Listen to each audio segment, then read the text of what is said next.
دوما ومن درعا إلى القنيطرة الصامدة وبعدها فتح معركة وادي الفتنة.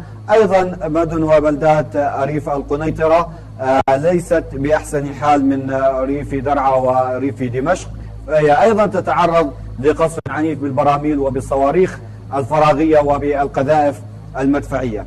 لنطلع أكثر على آخر التطورات ومعركة وادي الفتنة في ريف القنيطرة ينضم إلينا مباشرة من هناك الناشط الإعلامي أسعد الجولاني.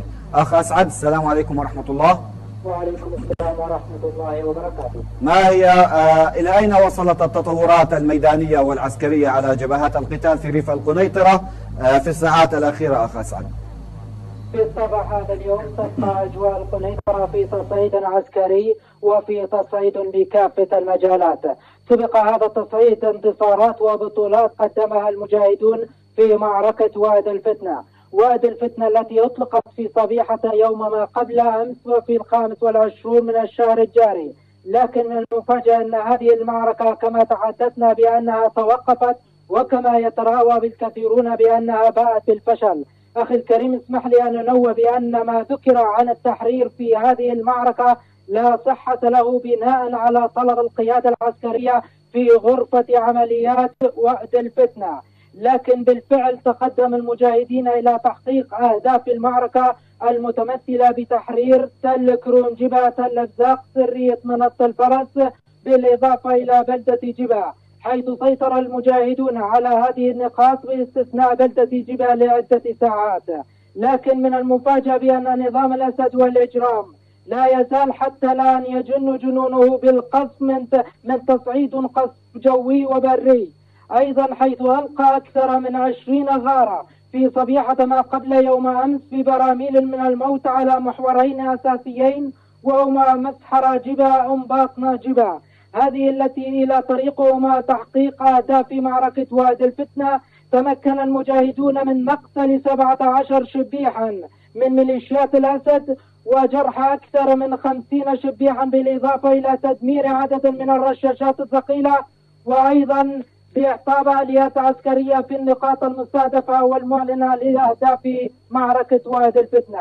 لكن مع صمود قوات المجاهدين في هذه النقاط لعدة ساعات جاء الطلب الفوري من القيادة العسكرية في غرفة عمليات معركة وادي الفتنة بالانسحاب الفوري من النقاط التي تم بسط السيطرة عليها لعدة ساعات. بالفعل سرع المجاهدون إلى رباطهم الأول تحت نيران الصواريخ أرض، وبالإضافة إلى مختلف أنواع الأسلحة والمتوسطة والثقيلة. وأيضا هنالك في هذا اليوم تصعيد جنوني، حيث تعرض ريف القنيطرة إلى قصف بالمدفعية ثقيلة والرشاشات على كل من بلدتي أنباطنا ومسحرة، اللتان هما مع خطوط أولية لقوات المجاهدين تجاه أهداف معركة وادي الفتنة. أيضا الطيران الحربي والمروح يواصل في إلقاء براميل الموت والصواريخ على كل من بلدتي مسحرة وأنباطنا، وأيضا رسم الخوالد، بالإضافة أيضا إلى نبع الصخر. اقتصرت على الأضرار المادية والحقول الزراعية دون أي هنالك أضرار بشرية. قوات النظام أيضا تواصل بقصفها بالرشاشات الثقيلة على كل من بلدتي السمدانية والحميدية في الجهة الغربية والجنوبية الغربية من مركز المدينة. يوم أمس شهدت كل من بلدتي بريقة وبئر عجم قصف مدفعي مصدره تل الشعار وتل كرونجبا، ويذكر بأن هذه البلدتين من في العمق المحرر وذات كثافة سكانية عالية، لكن بفضل من الله لم تكن هنالك إصابات أو أضرار بشرية، اقتصرت على الأضرار المادية. ريف دمشق الغربي والمناطق المتاخمة لريف القنيطرة لم تتوقف عصابات الأسد أيضا من حملتها الشرسة على بلدات عقربة، عمال، الطيحة، كفر ناتج، حيث سجل سقوط برميل متفجر على بلدة عقربة يتزامن ذلك بالقصف المدفعي والصاروخي على كل من بلدتي الطيحة والمال وكفر ناتج. أيضا مصدر إطلاق النيران كان من تل الشعار وتل أيوبة والنقاط العسكرية في ريف دمشق الغربي، بالإضافة أيضا إلى ريف دمشق الغربي الذي يعاني من باقي الأرياف في ريف القنيطرة وريف درعا الغربي. بلدة حمرية أيضا تعرضت إلى سقوط برميلين متفجرين أسفرت عن سقوط جرحى دون أن يكون هنالك شهداء، ولله الحمد. قصف مدفعي متواصل على كل من بلدات سلطان الهبارية الدناجي دير ماكر.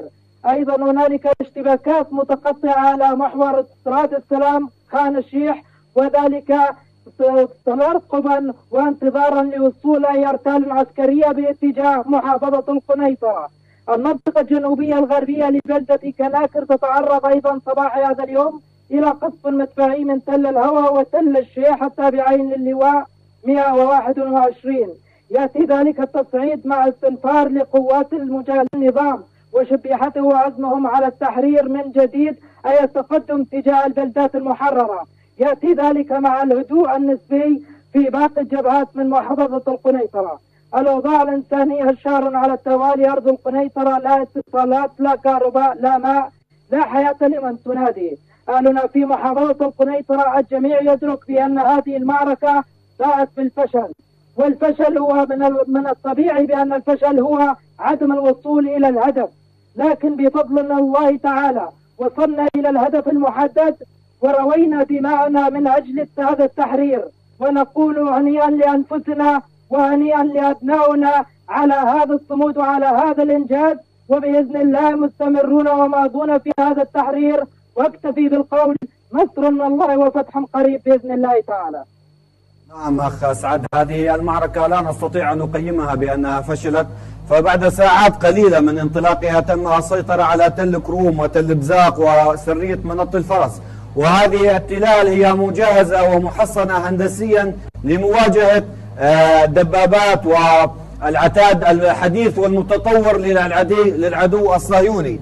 فخلال ساعات تمكن الثوار وبالعتاد الخفيف والمتوسط من السيطرة عليها، وجاءت أوامر بالانسحاب منها تحت كثافة النيران وصواريخ الأرغب والطيران الحربي، لأن هذا النظام أو هذه المعركة تعتبر فاصلة في سير المعارك في محافظة القنيطرة، لأنها سوف تنهي وجود أي تواجد لعصابات الأسد داخل محافظة القنيطرة من جهة، ومن ثم سوف يتم الزحف باتجاه الغوطة الغربية التي تطل مباشرة على قلب العاصمة دمشق، وتهديدا على القصر الذي يتبع فيه هذا رأس النظام المجرم. لذلك هو عمد إلى تكثيف القصف على هذه الأهداف بشكل كبير وغيرها من المناطق السورية.